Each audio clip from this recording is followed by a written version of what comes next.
We continue with the information, and in this case, with the analysis of the relevance of this 80th anniversary of the Soviet win, the Soviet victory over the Nazi regime in 1945. And for that, we now welcome Ermelinda Malcotte, international analyst.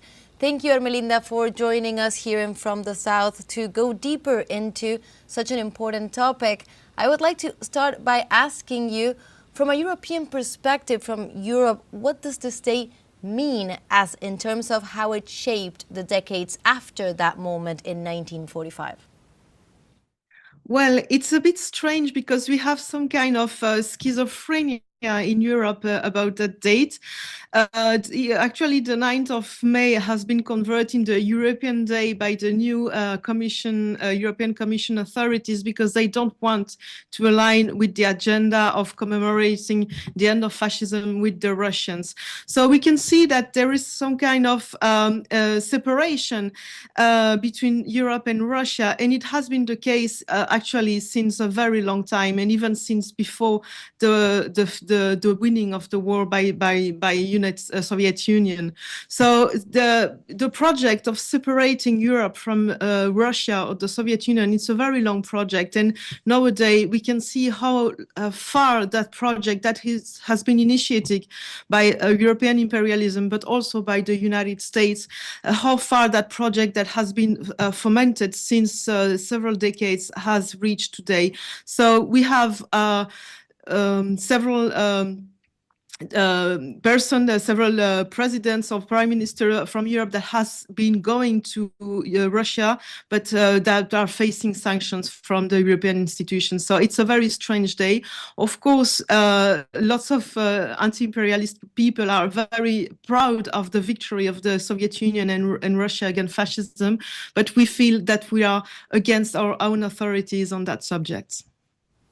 Of course, and you were talking about that historical dispute that has also been brought about by these different narratives regarding the end of Second World War.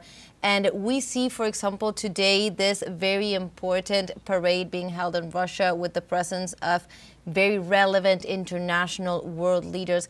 How do you see this impacting, or what does it mean in terms of how the global scenario today is positioning itself in this context? We are clearly seeing a reshaping of the international relations and of the force correlation in the world. United States, which has been the main imperialist countries for more than 5-6 decades, is really now losing its power. And we are seeing how much the new world that is emerging today is present in Moscow today. So we have seen that the total isolation in Europe, for example, France, for example, is has been alone for his 8th of May festivities, and we see on contrast that Russia is really holding a huge diplomatic and international event of all of those countries that wants to, on the same time, construct a new world together, and also who are knowing that they will have to construct it against the aggression of European and United States imperialism. So it's a new shaping of the world, a new diplomacy, a new institution that are working today together.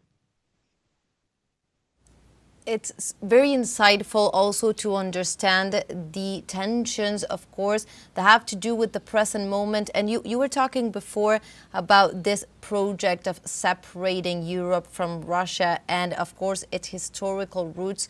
How do you see the years to come? Because, of course, also the arrival to a second term of U.S. President Donald Trump and its own tensions with Europe has put Europe on a very tight spot regarding its relations both with the United States and also with Russia. How do you see this affecting the years to come?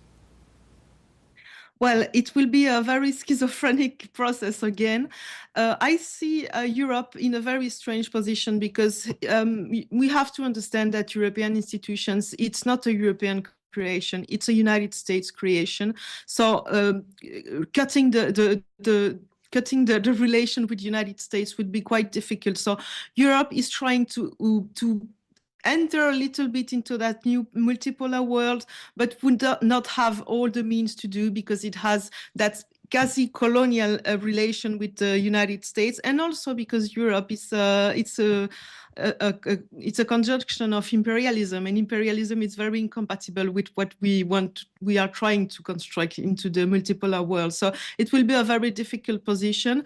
We also can see that Europe is actively separating itself from the Euro-Asian continent. At the same time, it wants to construct a relation with the Euro-Asian continent.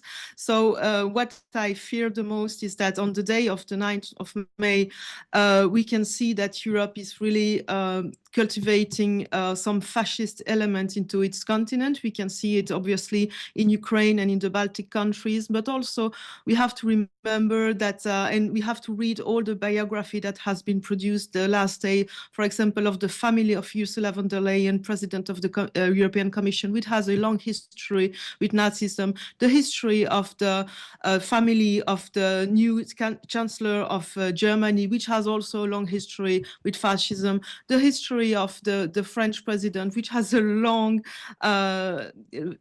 relation with the financial sector, which also has a huge relation with fascism and Nazism in Europe. So it's very interesting on those days to understand that the huge contradiction Europe will be in wanting to rejoin the multipolar world, but being an imperialist country and having so strong relations with fascism, it will be extremely complicated for it. So I think that what will change the thing here is that if we don't have popular movements that are pushing for real multipolar world, Europe will be stuck in the United States influence and won't be able to do anything else that's being mostly some kind of colony of the United States. Definitely such a relevant day to think about these challenges to come. Thank you so much, Ermelinda, for joining us here in From the South. Thank you very much for inviting me.